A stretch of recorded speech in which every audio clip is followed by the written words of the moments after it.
Quoi de neuf, le œuf? C'est l'info surprenante du jour. Vous qui venez de demander vos news, vous savez qu'avec l'assistant personnel intelligent BMW, vous pourriez les demander de la même manière à votre BMW série 3 ? Enfin, de la même manière. Disons que vous auriez pu également lui demander d'activer vos sièges chauffants pour vous mettre dans les meilleures conditions d'écoute. Nouvelle BMW série 3, conduire l'innovation. Salut Effie. Bonjour Corentin. Effie, je dois t'avouer quelque chose. Qu'y a-t-il? En fait, quand on discute, j'ai un peu l'impression de parler à un robot. C'est normal Corentin, je suis un robot. Oui, non mais... En fait, ce que je veux dire, c'est que t'es hyper évolué.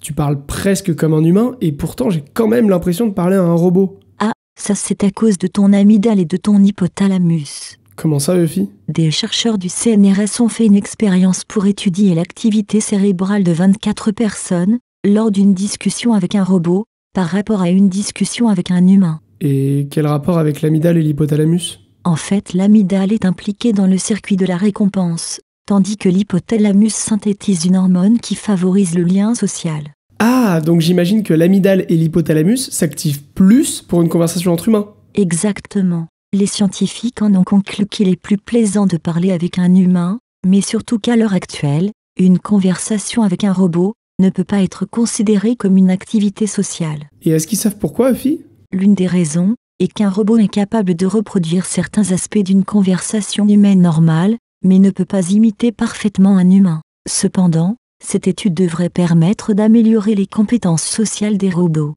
D'un autre côté, un robot qui imite parfaitement un humain, ce serait un peu dérangeant. Effectivement, c'est ce qu'un roboticien japonais a appelé la vallée dérangeante. Selon lui, plus un robot vous ressemble, vous, les humains, plus vous vous sentez mal à l'aise face à lui. Bon, bah heureusement que tu gardes une voix un peu robotique en fait, Effie. Je suis contente que ma voix te plaise, Corentin. Oui, finalement, elle est parfaite ta voix, Effie.